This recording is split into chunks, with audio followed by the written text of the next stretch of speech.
Gold reserves को निकाल दिया जाए तो ये रकम और भी कम हो जाएगी, और अगर ऐसा होता है तो मुल्क में डॉलर की कमी की वजह से खुदा न खास्ता मुल्क दिवालिया होने की सतह तक पहुंच जाएगा। ही रही है, डॉलर 193 रुपए की हद अबूर कर गया है और आटा, चीनी, दालें और घी समेत तमाम अशियाए खुर्दनोश की कीमतें आसमान को छू रही हैं। इस वक्त मुल्की ख़जाने में 10 अरब डॉलर हैं, और अगर गोल्ड। जय हिंद दोस्तों, मैं महेंद्र शर्मा स्वागत करता हूं वन वर्ल्ड हिंदी में। आपको उम्मीद करता हूं आप खुश और स्वस्थ हैं। दोस्तों जैसा कि आप जानते हो, अभी श्रीलंका के जो हालात हुए हैं उसके बाद कहीं न कहीं पाकिस्तानी मीडिया में एक चर्चा आ गई है और ये खुद सीधा कहने लग गए हैं कि क्या अब पाकिस्तान के भी हालात श्रीलंका जैसे होंगे, क्योंकि इनकी जो सरकार परिवर्तन हुआ है उसके बाद कहीं न कहीं दूसरे देशों के साथ इनकी जो डील चल रही थी, जो बिल्कुल नेक टू नेक पहुँच चुकी थी कि पाकिस्तान को पैसा दिया जाए, वो भी अब कहीं न कहीं रुकती हुई नजर आ रही है।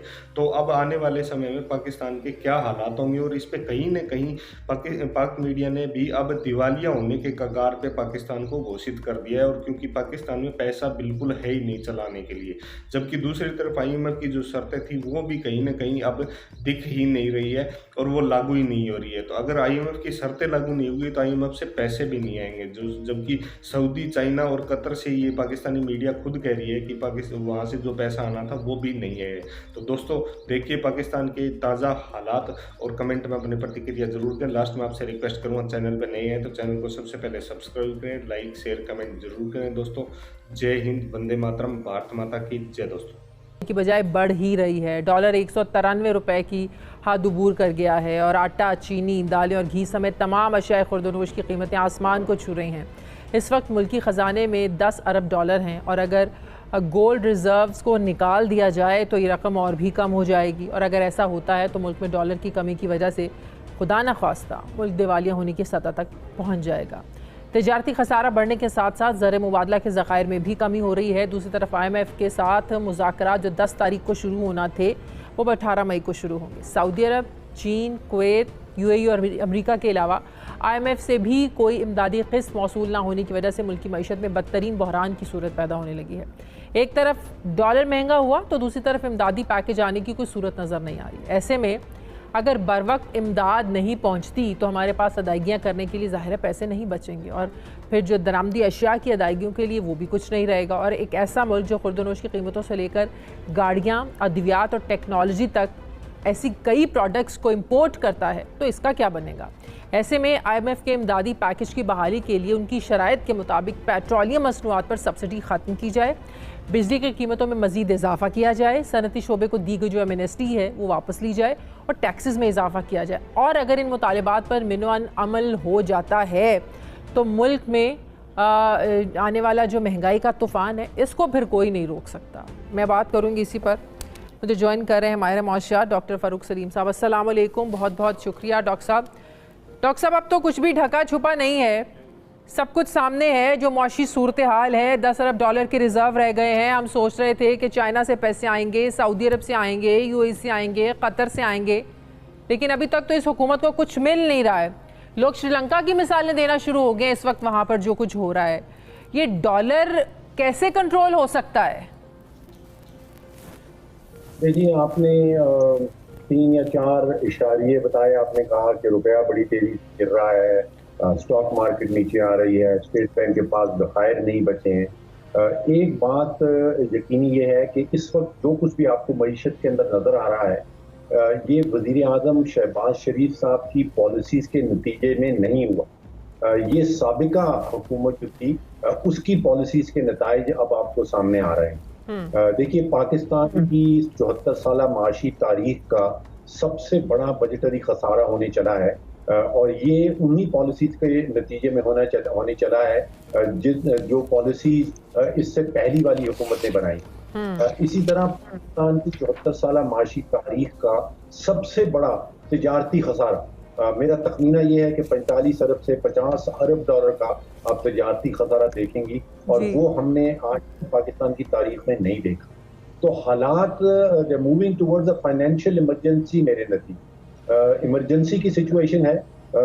5 या 6 हफ्ते से ज्यादा क्या डॉलर, क्या इसहाक डार साहब के उनके दौरे हुकूमत में जो डॉलर को कंट्रोल करने के इकदाम थे, क्या आज लगता है कि वो दुरुस्त थे?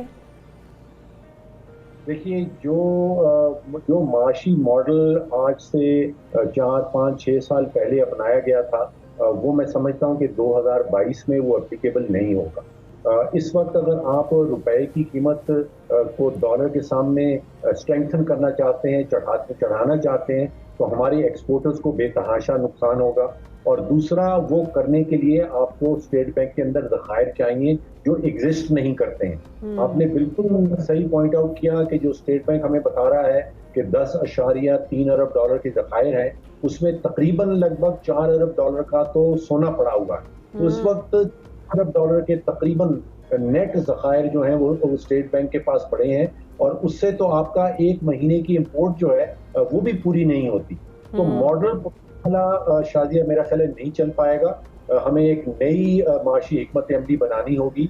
और लेकिन ये हुकूमत तो कहती है कि हम तो भाई जिम्मेदार होंगे उतने महीनों के जितने महीने हम लोगों ने रहना है, वो 6-8 महीने हो सकते हैं, 1 साल, मैक्सिमम 1 साल हो सकता है। तो इन 6 महीनों से 1 साल के दौरान क्या ऐसे हंगामी इकदाम करने की ज़रूरत है कि एटलीस्ट डॉलर को यहाँ पर ब्रेक लग जाए, आपका जो एक्सचेंज रेट है उसको ब्रेक लग जाए, महंगाई ना बढ़े। IMF की तलवार हम पर लटक रही है कि पेट्रोलियम मसनूआत की जो आपको वो बढ़ाना पड़ेगा, पेट्रोल की प्राइसेस आप कब तक कंट्रोल करके रखेंगे, आपके अपने ख़जाने को नुकसान हो रहा है। तो ये कैसे हो पाएगा सब कुछ इन 6-8 महीनों में? देखिए, पहली बात तो ये है कि मईशत के अंदर किसी किस्म की कोई जादू की छड़ी नहीं होती। कोई भी हुकूमती तर्जुमान, कोई भी हुकूमती वजीर अगर ये आके हमें बताता है कि वो जादू की छड़ी है उसके पास, और वो अगले 3 महीनों में, 6 महीनों में जो 74 साल का किया है वो दुरुस्त कर देगा, मईशत को सही सिमत में चला देगा, तो या तो वो अवाम को धोखा दे रहा है या वो खुद से धोखे में है। तो जादू की छड़ी किसी किस्म की एग्जिस्ट नहीं करती। अभी जो काम नई हुकूमत को करना होगा वो बहुत ही मुश्किल फैसले हैं। उसके नतीजे में जो मजबूरी बोझ है 22-23 करोड़ पाकिस्तानियों के ऊपर, वो मजीद बढ़ेगा, वो कम नहीं होगा। सबसे पहली चीज तो ये है कि जो सब्सिडी दी गई है, जो फरवरी 28 तारीख को साबिक वजीर आज़म इमरान खान साहब ने जिसका ऐलान कर दिया था, जो प्योरली एक सियासी फैसला था, उसकी किसी किस्म की कोई माशी हकीकत नहीं थी, जो 10 रुपए की सब्सिडी दे दी गई थी, जिससे खजाने को तकरीबन 100 अरब रुपए का महाना की बुनियाद के ऊपर नुकसान हो रहा है। और ऐसा खजाना जो ऑलरेडी 5,000 अरब का 5,000। तो ये कब तक सस्टेन कर सकेंगे आप इस सिचुएशन को? ये 1-2 हफ्ते से और ज्यादा सस्टेनेबल नहीं है। जो हुकूमत बंद बांधे खड़ी है, जिसकी दूसरी तरफ एक महंगाई का तूफान है, वो बंद या तो खुद से टूट जाएगा या हुकूमत को धीरे धीरे उसको तोड़ना पड़ेगा। तो महंगाई का एक नया तूफान आ रहा है। मैं समझता हूँ कि हुकूमत को सच शेयर करना चाहिए आवाम के साथ। मतलब कि अगर IMF से मुज़ाकरात हो जाते हैं, हमें पैसे मिल जाते हैं, तो इट मीन्स कि आप महंगाई के लिए तैयार रहें। जी, महंगाई हुकूमत के कंट्रोल से बाहर है इस वक्त। आप जब पेट्रोल और डीजल की कीमत 40, 45, 50 रुपए बढ़ाई जाएगी, तो आप सोचिए जब डीजल और पेट्रोल की कीमत बढ़ती है तो मईशत में तकरीबन हर चीज की कीमत बढ़ जाती है। सिर्फ एक सिल्वर लाइनिंग जिसको कहते हैं कि अच्छी खबर ये है कि PMLN की हुकूमत जो तारीख में हमने देखा है, जब वो आती है तो उसका जो GDP का ग्रोथ रेट है, जो मईशत का पहिया है, उसकी रफ्तार जरा तेज हो जाती है मुकाबलतन, और उसके नतीजे में औसतन आमदन जो है, जो पर कैपिटा इनकम कहलाती है आपकी मेरी औसतन आमदन, वो बढ़ जाती है। तो ये अच्छी खबर सिर्फ ये है कि शायद वो बढ़ी हुई इनकम से हमारी जो कुव्वत बर्दाश्त है महंगाई के हवाले से, शायद वो कुछ बेहतर